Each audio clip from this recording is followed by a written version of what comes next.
Welcome to the Boozy Bookclub, where fantasy worlds and bookish drinks collide. We are two lifelong best friends who stay connected by deep diving into magical realms, unraveling wild theories, and reviewing our latest fantasy and romantasy reads. Oh, and did we mention we're sipping boozy book-themed cocktails while we do it? So grab your favorite drink and join the club. Hello, everyone. My name is Natalie. And I'm Halle. And today we will be talking about our upcoming deep dive coverage of the Crowns of Nyaxia series by Carissa Broadbent. Alright friends, before we get into it, here is your official content warning for today's episode, Boozy Book Club style. We are drinking today, like actual alcohol. And we will definitely be using R-rated language. There will be swearing, yelling, and likely some arguing, thirsting, and questionable opinions. So, if you're not into F-bombs with your fantasy or spicy takes and your favorite spicy scenes, this might not be your kind of book club, and that's okay. But, if it is, welcome to the chaos. Let's do this. Today, we are both drinking hard ciders, aka foamy sour piss beer from Sandra's. Love foamy sour piss beer. Alright, so we're going to go into just a quick overview of all of the books that have released so far in this series. So it is a 6-book series with some novellas that is broken down into 3 duologies. The first of which follows the House of Night, then the House of Shadow, and the third presumably follows the House of Blood. Carissa has also written Slaying the Vampire Conqueror, which is a standalone novel, but it takes place in the same world. While neither of us have read this as of right now, we will be doing an episode to deep dive into it and speculate if there could be any potential future crossovers of characters. We will kick off our discussion with The Serpent and the Wings of Night. The Crown of Nyaxia series kicks off by blending dark fantasy with strong enemies to lovers romance. Think vampires meets Hunger Games featuring deadly trials, houses at war, and a dark romance. This story follows female main character Araya, a human girl adopted and raised by the Hyaj vampire king, Vincent.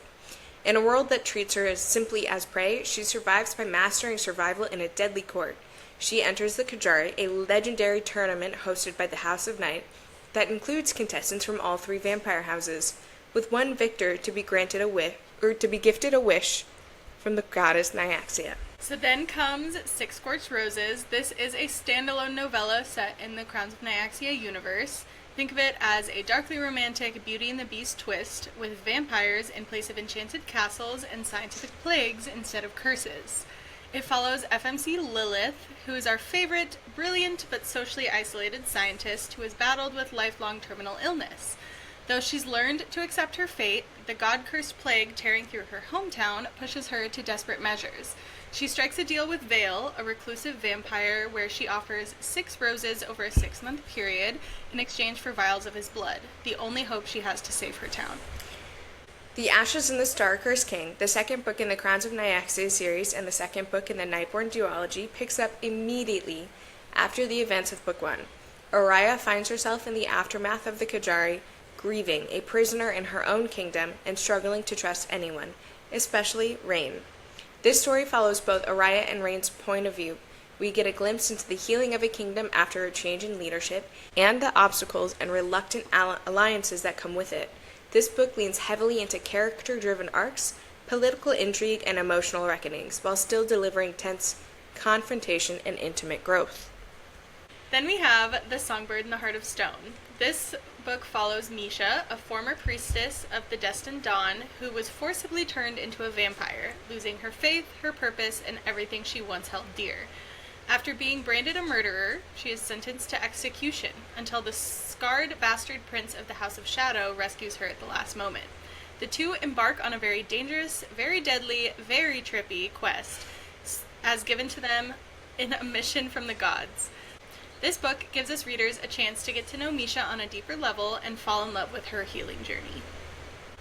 Next, we're going to cover how and what our deep dive is going to look like, and it's going to start with that Here's What You Need to Know episode coming out July 29th to cover all things leading into The Fallen and the Kiss of Dusk. After that, we will be doing an episode on our initial thoughts and reactions in the week following the release on August 5th. We will begin our deep dive coverage of all of all of the Crowns of Nyaxia universe books on August 25th. Generally, we will be doing one episode for each part of the books, and this is main books in the series, so the duologies. So we will be doing 7 episodes for The Serpent and the Wings of Night, 7 for The Ashes and the Star-Cursed King, 7 for The Songbird and the Heart of Stone, and presumably 7 for The Fallen and the Kiss of Dusk. We will be doing one episode on Six Scorched Roses, since that is a much smaller novella in between The Serpent and the Wings of Night and The Ashes and the Star-Cursed King. And we will be doing one episode on Slaying the Vampire Conqueror in between The Ashes and the Star-Cursed King and The Songbird and the Heart of Stone.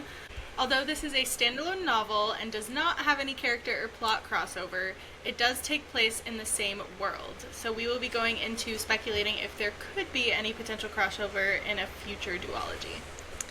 On most occasions, we will have a new episode out every Monday and Thursday once we begin our deep dives. And we are, after all, humans who have very busy lives with full-time commitments. So, with that being said, our posting schedule may change as challenges arise, but of course, we will keep you all updated. Moving on, we're going to give you a little background so that you're not just going into this podcast listening to 2 random strangers. We're going to tell you just a little bit about ourselves, just enough to make you interested.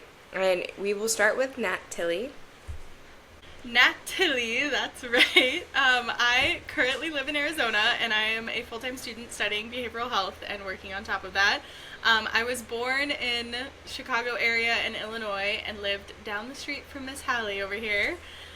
We were instant friends. I am actually a triplet, so she has always been my quadruplet, and now she's my twin. We are twins. We have been long-distance friends since we were 5 years old, talking here and there through letters as kids, which is actually where Natalie comes from when Halle could not spell my name at the ripe age of 8 years old. It was one time, Nat. But now, I can't imagine not talking to her every single day, catching up on my way home from work, staying up late, crying over books on FaceTime, and having hours-long therapy sessions over the phone. And then a little bit about my reading journey. I really started to get into reading a little less than a year ago. It has not been that long, thanks to my own personal librarian, Halle. I will not accept anybody else taking credit for that. And as of right now, I don't see this changing easily anytime in the future. Throne of Glass is my absolute Roman Empire. So fun fact, I am obviously Halle. I started reading when I was about 12, maybe 10 or 12.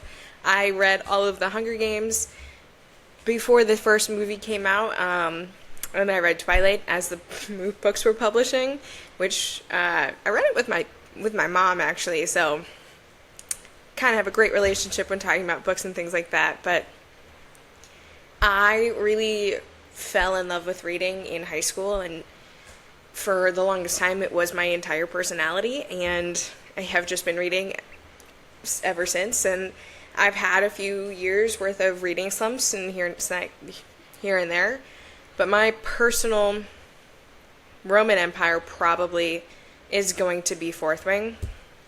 And I know that's so cheesy, but like as an adult, having read all of ACOTAR, Throne of Glass, Crescent City as they published, like I was in a hot reading slump for a long time.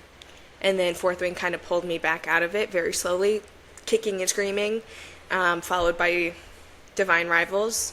I have 4 bookish tattoos, and I intend to get more. And currently on my shelf behind me, I have 333 books, and I have 2 very large bins waiting to come home with me in storage. So that number is about to go up past 400, maybe 500 if we're lucky.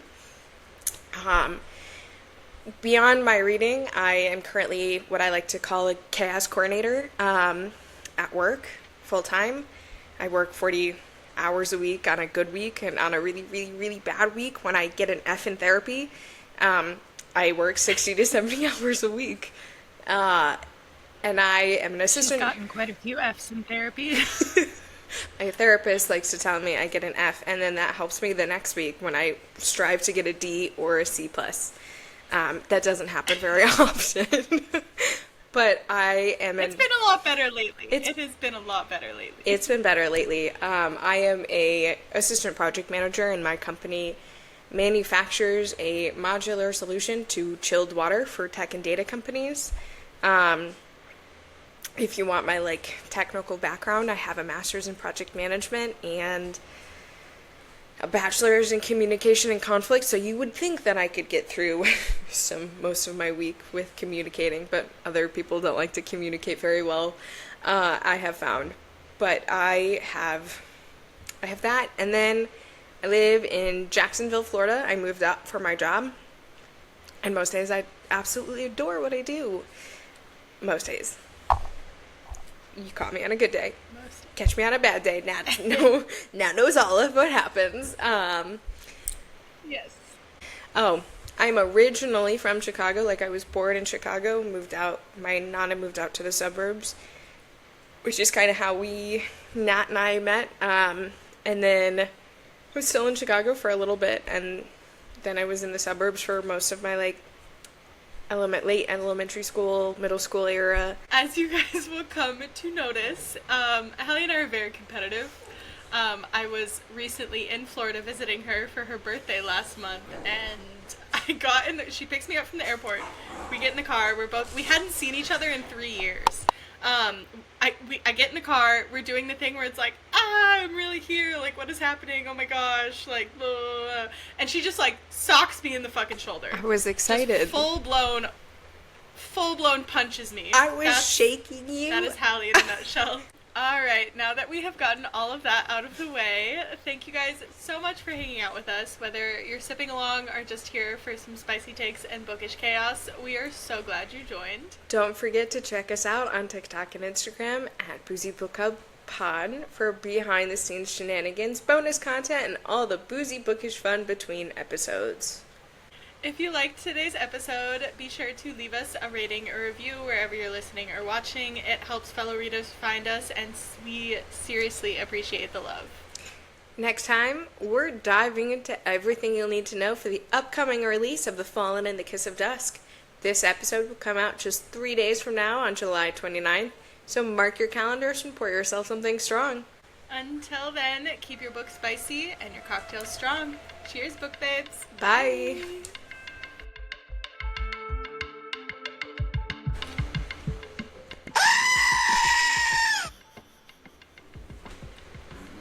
Definitely be using R-rated language.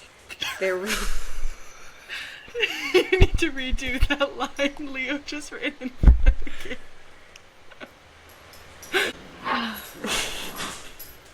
Edie and Graham, I swear to God, this is a hot mess. We shouldn't have opened drinks before figuring out how to get rid of the fuck-ass echo. Guess you won that I'm fight. 100% positive on that. I know, you won that fucking fight. That fight was 16 scheduled changes ago. This child needs to not keep doing this. Say hello to the podcasters, Leo. Alright, no, we can restart that. I was just being a dick. Hey! Yeah, what's new? And I was willfully unprepared and did not write my little outline for this section, so you were about to come with me while I improv.